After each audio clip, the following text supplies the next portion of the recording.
Bonjour tout le monde, je suis là pour répondre à vos questions. J'ai décidé de faire cette vidéo car je réponds assez peu à toutes les questions que vous m'avez envoyées. J'ai commencé il y a 2 ans sur YouTube et Instagram à peu près, un petit peu plus sur TikTok. Et les choses sont allées tellement vite et j'ai eu tellement de questions tous les jours que la grande majorité sont passées à la trappe. Et je me sens très mal par rapport à ça. Et vous êtes juste trop nombreux. Et je n'aime pas répondre mal ou à des questions. Donc, souvent, je préfère juste ne pas répondre que de répondre trop rapidement. Donc voilà, ce genre de petite vidéo va permettre d'être un peu plus efficace là-dessus.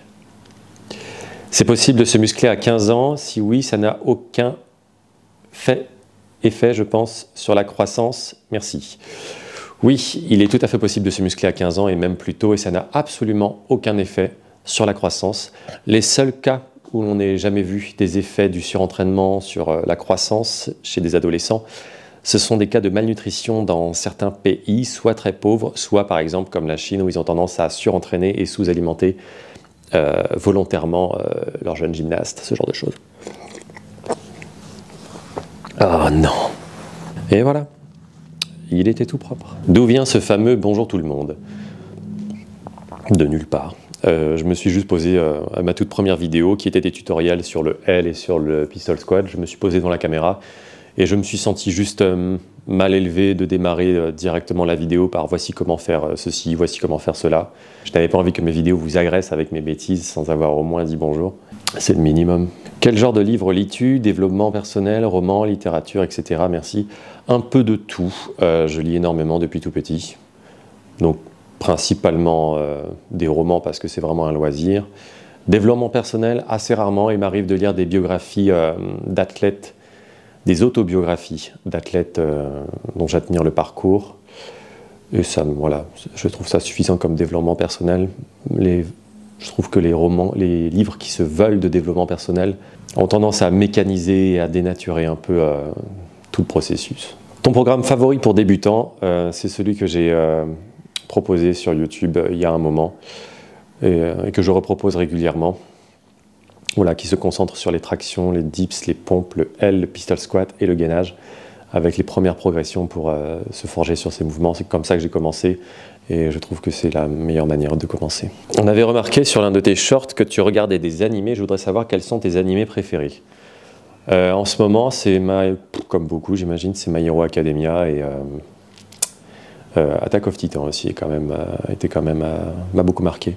Bonjour Brieux, j'adore ton contenu, tu es une énorme inspiration dans ma pratique de la calisthénie. Quand tu as démarré ta pratique, en combien de temps es-tu arrivé à passer les mouvements emblématiques muscle up, front et back lever, pompe en équilibre? La vitesse à laquelle on passe des mouvements dépend toujours déjà d'où on part. Voilà, est-ce qu'on est en forte corpulence, est-ce qu'on a déjà une pratique sportive, le rythme à laquelle on commence, la mentalité avec laquelle on commence, l'alimentation. Il y a énormément de facteurs. Et aussi, évidemment, à quel point on se concentre dessus, ou est-ce qu'on en travaille plein simultanément et on progresse doucement. Énormément de facteurs. Donc, en général, quand les gens me demandent combien de temps il faut pour obtenir un mouvement, il est juste impossible de répondre car il y a trop de facteurs en jeu. Mais personnellement, le muscle-up, à partir du moment où j'ai commencé la calisthénie, le muscle-up, je l'ai eu au bout d'1 an et demi. Les mouvements de traction étaient très compliqués pour moi. J'ai commencé, je pouvais faire 0 traction, 3 keeping pull-up, que j'ai immédiatement arrêté. Ne faites surtout pas des keeping pour démarrer, ça ne sert à rien, c'est dangereux même. Front lever, je l'ai eu bien avant le muscle up. 1 an. Back lever, 3 mois. Pompe en équilibre, 1 an et demi. Je les ai eu à peu près en même temps que le muscle up. Donc ce sont des figures qui prennent énormément de temps à obtenir, mais une fois que vous les avez, elles sont très faciles à maintenir et à faire progresser. Donc le jeu en vaut vraiment la chandelle. Après, toute ta vie, tu peux faire des pompes en équilibre n'importe où et maintenir vraiment un physique et des capacités surtout très impressionnantes, très facilement, n'importe où, jusqu'à un âge très avancé. Bonjour, est-ce que la méditation joue un rôle important lors de tes séances? La pratiques-tu toujours? Dans quelle optique continues-tu à l'utiliser? Oui, j'ai commencé à faire de la méditation quand j'étais comédien pour me préparer et me détendre avant les castings et pendant les rôles. Et au final, je me suis rendu compte que ça m'a beaucoup servi aussi en sport, car ce sont un peu les mêmes mécanismes. La respiration ventrale, très importante en sport. Voilà, le fait d'être détendu, le fait de visualiser ce qu'on va faire, se visualiser bien le faire. Et au final, voilà, cette capacité à développer son imaginaire et l'attention que l'on porte à son corps, à son état et à ce qu'on veut faire, tout ça m'a pas mal servi, notamment pour les mouvements un peu casse-gueule ou un peu risqués. Par exemple, quand j'ai appris le Muscle Up Jump on the Bar, ça fait extrêmement peur, donc la méditation était très importante pour voilà, justement chasser cette peur, être concentré sur son corps, sur ses sensations et y arriver sans problème.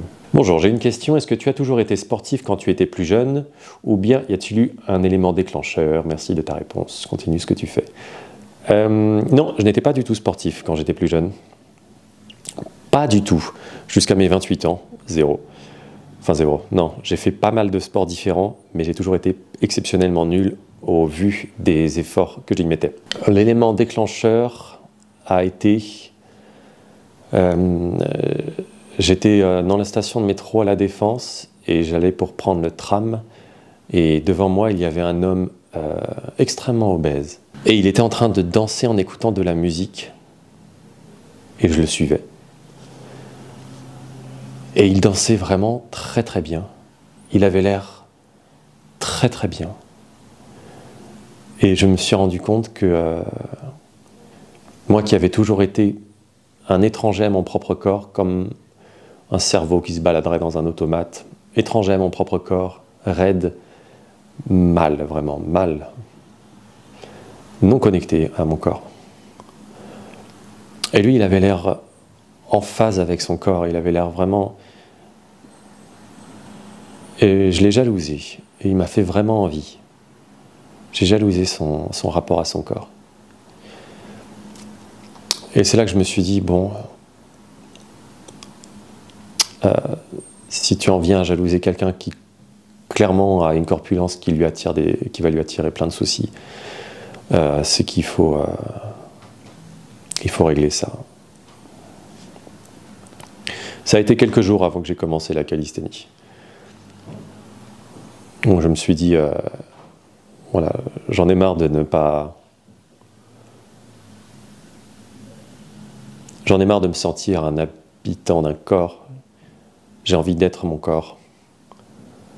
Et je vais commencer la calisthénie pour ça. Hello, tu as l'air de plus en plus à l'aise dans tes vidéos. Tu dirais que tu étais stressé au début. Continue. Oui, au début, j'étais assez stressé dans mes vidéos, car j'avais plaqué des études pour devenir ingénieur, pour devenir comédien, me mettant dans une galère humaine et financière considérable.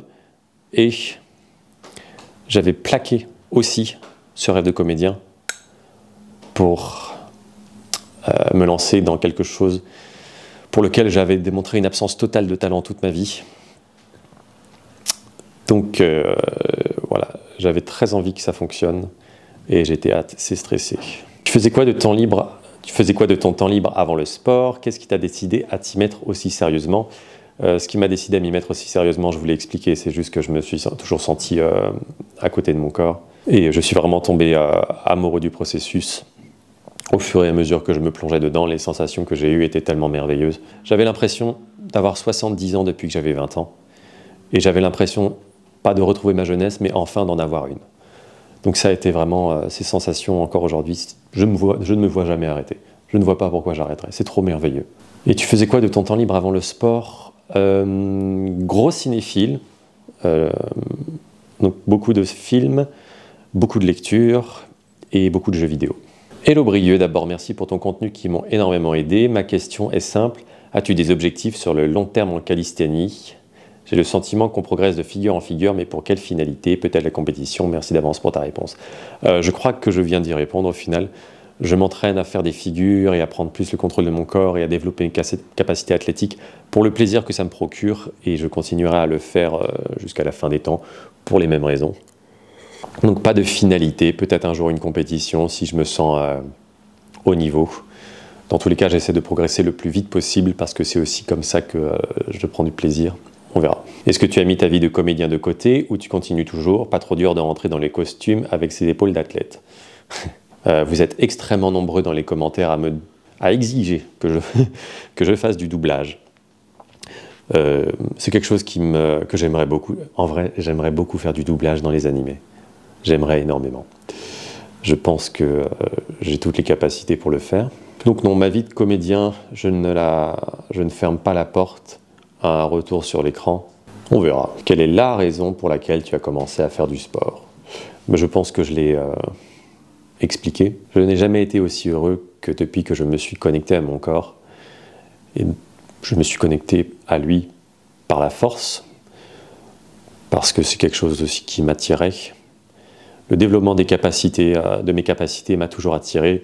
Avant de devenir sportif, j'étais un geek du sport dans le sens où je pratiquais très peu ou mal, mais je savais tout sur tout. Je suivais énormément les hommes forts, énormément les gymnastes, énormément les combattants de MMA. Voilà, toutes sortes d'athlètes qui, je trouve, avaient des compétences incroyables. Et moi qui me sentais voilà, un robot inapte à quoi que ce soit, à part marcher et encore marcher, j'étais tellement tendu que je finissais épuisé au bout de 20 minutes. Et j'ai toujours été fasciné par les gens qui sont capables de choses incroyables avec leur corps. Et je voulais devenir capable aussi de faire des choses avec mon corps. J'ai toujours été voilà, grand, assez large d'épaules, plutôt fin. On a toujours... En me voyant, on s'est toujours dit, il doit être apte à faire des choses. Et c'était toujours extrêmement décevant de me voir faire quoi que ce soit. Et depuis, j'ai une sainte horreur de l'idée de présenter un physique qui mentirait sur mes capacités. Si je présente un physique musclé et athlétique, c'est que je suis en réalité voilà, capable de faire de grandes et belles choses au terme d'un travail dont je suis fier, mais jamais pour le show. Comment tu t'informes pour les exercices, ton alimentation, toutes tes routines? Comme j'ai dit, j'étais un geek du sport avant de devenir un sportif. Et voilà, j'étais capable de passer 4-5 heures par jour juste à lire des livres là-dessus, me renseigner sur les routines d'athlètes, capter tout ce que je pouvais capter sur tous les sports du monde, toutes les méthodes du monde. J'ai toujours été fasciné par ça, moi qui n'étais capable de rien. Est-ce que tu as une autre passion que la calisthénie, le cinéma et le sport en général? Aujourd'hui encore, je suis beaucoup le MMA, je suis beaucoup les gymnastes, je suis aussi l'athlétisme, notamment le décathlon. J'ai une fascination pour les athlètes qui sont capables d'une grande variété de capacités physiques différentes, des stratégies d'entraînement qu'il y a autour de ça, faire évoluer tout ça simultanément, plutôt que d'avoir une spécialité et être bon à un seul truc. Les gens qui n'ont aucune faiblesse, les athlètes de MMA qui sont capables de faire tellement d'arts martiaux différents et de répondre à tellement de situations différentes, les décathloniens, voilà, qui sont bons en tout, qui n'ont littéralement aucune faiblesse sportive, les gymnastes, les athlètes des athlètes, et je cite Georges Saint-Pierre, les athlètes des athlètes, toujours une fascination incroyable pour les gymnastes. Tu prends un gymnaste d'élite, tu le fais faire essayer n'importe quel sport, il va toujours briller extrêmement rapidement et progresser extrêmement rapidement. Parce qu'ils ont juste un tel contrôle de leur corps que toutes les techniques, toutes ces choses-là, ça rentre comme ça. C'est fascinant. Ça m'a toujours fasciné. C'est ce qui m'a fait choisir la calisthénie d'ailleurs. Peux-tu nous dire d'où tu es parti en termes de capacité physique? Alors j'avais été capable de faire des pompes adolescents, mais je n'étais plus capable d'en faire une seule car j'avais trop de douleurs aux épaules. J'avais tellement mal aux genoux que je ne pouvais plus courir, donc à part en pente. Donc tous les mercredis, je descendais en bas du Mont Valérien et je le montais en courant. Et je pouvais faire que la montée en courant. Après, je descendais très doucement. Et voilà, c'était mon sport hebdomadaire quand j'ai commencé la calisthénie. Tous les mercredis, courir en haut du Mont Valérien, m'accrocher à la barre de traction, je ne pouvais pas monter, m'accrocher pour me suspendre et me détendre, pour essayer de soulager mes douleurs d'épaule. Ça a marché. Et voilà, je m'étais essayé à plein de trucs à divers moments de ma vie, toujours en me faisant plus mal qu'autre chose et toujours voilà, sans aucun résultat. Je m'étais inscrit à une salle de sport 8 ou 9 ans avant d'avoir commencé la calisthénie. Non, 6 ou 7 ans avant d'avoir commencé la calisthénie. Ça a duré 3 mois. J'ai fait ça sérieusement parce que j'avais déjà beaucoup de connaissances, la bonne alimentation, j'ai eu des résultats musculaires, mais je me sentais encore plus mal et encore plus étranger dans un corps qui commençait à se muscler et j'avais juste l'impression d'être une fraude. Ce corps ne m'appartenait pas. Je n'avais pas plus de capacité et ça n'avait pas du tout résolu mon mal-être. Après, j'ai énormément de respect pour les bodybuilders, ce sont vraiment des gros bosseurs. C'est juste les goûts et les couleurs. Pourquoi ne fais-tu pas des exos avec charge ou haltère pour un meilleur volume musculaire, entre parenthèses, tout en gardant ton rythme en calisthénie? Je crois que je viens de répondre à cette question, parce que je n'ai aucun intérêt pour le volume musculaire, quel qu'il soit. Voilà. Être capable, indépendamment du fait d'avoir l'air capable, juste être capable de faire des choses et d'avoir les sensations quand tu fais ces choses, m'envoler au-dessus de la barre, courir plus vite, n'avoir aucune douleur, pouvoir m'essayer à n'importe quel sport avec facilité, avec déjà des capacités, des facilités d'apprentissage. Pour moi, c'est merveilleux. Et le volume musculaire n'a rien à voir avec ça. Est-ce que tu fais d'autres sports? Du coup, je me suis essayé à pas mal d'autres sports beaucoup plus jeunes. J'ai fait beaucoup de badminton, natation, j'ai fait de l'athlétisme. Bon, j'ai fait du kayak et de la planche à voile, hein. J'habitais à Brest. Tout le monde fait ça là-bas à peu près. Actuellement, non, je ne fais pas d'autres sports. J'ai toujours eu tendance à me disperser dans plein de trucs. Et donc, il est vraiment très important pour moi en ce moment que je me concentre vraiment sur la calisthénie. J'ai vraiment envie d'atteindre un gros niveau en calisthénie. Donc là-dessus, je mets toute ma concentration, toutes mes recherches, toutes mes journées gravitent autour de ça. Comment fais-tu pour t'entraîner 2 fois par jour, que ce soit en termes de gestion énergétique et mentale ou de gestion de ton temps? J'ai commencé à m'entraîner 2 fois par jour au bout d'1 an d'entraînement, où à l'époque, je devais aller au boulot. Donc j'ai commencé, au lieu de me lever à 7 h, j'ai commencé à me lever à 6 h pour ajouter un deuxième petit entraînement de 30 minutes, qui à l'époque ne constituait qu'un peu de corde à sauter, quelques abdos. C'était vraiment pour lancer mon métabolisme le matin, car j'avais besoin d'être un peu plus sec et aussi pour passer une meilleure journée, parce que je détestais mon boulot, pour passer une meilleure journée, mais être un peu plus détendu aussi au boulot. Et mon vrai entraînement était en fin de journée. C'était pas évident, mais je m'étais déjà décidé à essayer de me tailler un chemin en calisthénie et à mettre voilà, tous mes œufs dans ce panier-là. Donc à partir du moment où tu as pris une décision et que tu as choisi tes nouvelles priorités, c'est très facile de faire tourner sa journée autour de ça plutôt que autour de ce que tu faisais auparavant.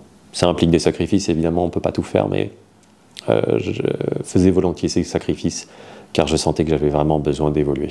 Et sinon, voilà, gestion énergétique, c'est vraiment une question de soigner son alimentation, une alimentation équilibrée. Si ton alimentation est équilibrée et que tu fais autant de sport de toute manière, la qualité de ton sommeil va drastiquement augmenter. Et voilà, ces choses vont se nourrir les unes les autres. Quel type d'ado étais-tu?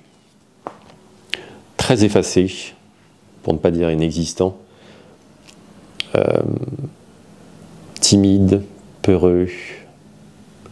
Je n'attendais qu'une chose à la fin des cours, c'était de pouvoir me poser devant mon ordi pour jouer à des jeux. Et les gens pensaient que j'étais juste froid, orgueilleux et que je prenais tout le monde de haut. Mais c'était juste mon apparence, sans doute. J'étais juste terrifié par tout le monde et asocial. Et voilà, j'avais beaucoup de mal à me faire des amis. Encore aujourd'hui, j'ai énormément de mal à me faire des amis. Qui est ton idole qui t'a poussé à faire de la calisthénie? S'il n'y en a pas, pourquoi tu as choisi de faire ce sport? Et merci beaucoup pour tes vidéos, ils m'ont beaucoup aidé. Donc je pense que j'ai répondu pourquoi j'ai choisi de faire ce sport. Qui est mon idole qui m'a poussé à faire de la calisthénie? Personne, franchement, parce que voilà, c'était pas une question de une personnalité m'a donné envie d'eux. Il y avait beaucoup d'athlètes qui faisaient déjà de la calisthénie quand j'ai commencé. Le premier, c'était Hannibal Forking. C'était vraiment le premier que j'ai vu. Après, il y en a eu d'autres. Il y a eu un Espagnol, là. Il y a eu Chris Serian aux États-Unis. Voilà, puis maintenant, il y en a plein partout. C'est très facile d'en trouver. Et voilà, j'ai choisi de faire ce sport pour les raisons que j'ai expliquées avant. Salut Brieux, c'était pour te demander comment tu t'es perfectionné. As-tu fait de façon autodidacte ou bien as-tu suivi quelqu'un qui t'a inspiré, qui t'a appris les figures? Entièrement de façon autodidacte. Voilà, je me suis abreuvé, avant même de commencer à m'entraîner, pendant 8 ans, je me suis abreuvé de connaissances sur tout ce qui a trait aux entraînements sportifs. de façon générale. As-tu fait des études scientifiques? J'adore comment tu expliques les effets des techniques sur le corps. Force à toi, merci pour le contenu. Oui, j'ai fait des études scientifiques, mais plutôt en mathématiques, donc rien à voir.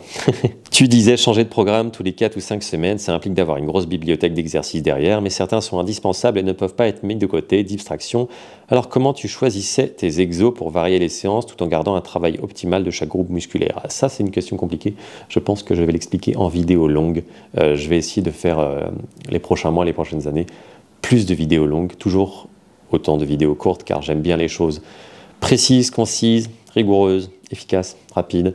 Ça correspond bien à ce que moi j'aurais aimé voir quand j'aurais commencé. Mais je vais faire plus de vidéos longues car il y a des choses qu'on ne peut pas à ce point résumer sans trahir. Personnellement, j'ai une question concernant ta détermination mentale. D'où vient cette volonté de toujours exceller? As-tu des inspirations notables de performeurs ou de sportifs qui t'ont permis de forger le mental et la rigueur que tu as aujourd'hui?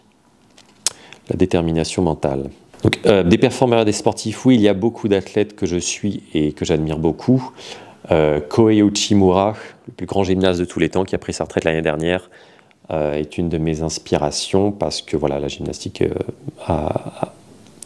on a affaire aux mêmes problématiques qu'en calisthénie. Et j'admire beaucoup voilà, son attitude de samouraï, comme il est appelé là-bas, et l'obsession qu'il met dans la visualisation de ses mouvements. Mais il y en a plein d'autres. Brian Shaw, chez les hommes forts, voilà, quelqu'un que j'admire beaucoup. Probablement un des hommes les plus forts de l'histoire. Et c'est juste une bonne patte et un mec bien. Alors ça, j'aime bien. Et plein d'athlètes de MMA aussi que j'admire beaucoup. Francis Ngannou récemment, dont le parcours est vraiment incroyable. Si vous pensez que vous avez des excuses pour ne pas vous donner à fond dans ce que vous avez envie de faire, écoutez l'histoire de Francis Ngannou. Et c'est...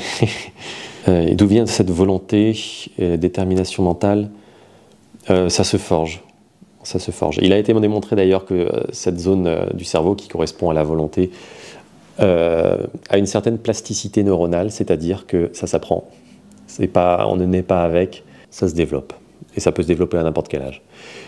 Et je pense que ce sont mes choix de vie foireux qui m'ont mis dans des... Je me suis mis des montagnes très tôt à gravir devant moi avec mes choix de vie. Et je pense que c'est ça qui m'a permis de développer la volonté et le mental que j'ai aujourd'hui. Où, voilà, peu importe la quantité et les efforts qu'il y a à faire, la quantité de travail ou les efforts qu'il y a à faire, juste fais-le, no big deal. Tu aurais d'autres petites recettes healthy à nous conseiller? Sinon, j'adore ce que tu fais. Oui, j'en ai plein des recettes healthy. Une bonne partie des recettes healthy salées que vous me voyez faire sont de moi, mais la quasi-totalité des recettes healthy sucrées que vous me voyez faire sont de ma copine qui gère dans ce domaine. Est-ce que tu fais d'autres sports à part le street workout ou est-ce que tu as fait autre chose avant? Ça, j'ai répondu. Tu fais quoi dans la vie? Ça, c'est la question qui a le plus de likes. Le grand mystère. Eh ben, actuellement, je ne fais plus que ça. Je suis devenu créateur de contenu à part entière depuis fin 2022, début 2023. J'arrive à en vivre. Rebonjour, désolé, la vidéo s'est coupée en cours de route, il n'y avait plus de batterie. Donc dans la vie, j'ai fait des études supérieures en mathématiques, puis après je suis devenu comédien, puis après j'ai dû prendre un job alimentaire vraiment pas cool. Et voilà, j'ai commencé à m'entraîner quand j'avais ce job. J'ai alterné aussi avec ça, avec les castings et les tournages comme comédien. Et voilà, et depuis un peu plus d'1 an, je gagne ma vie comme créateur de contenu.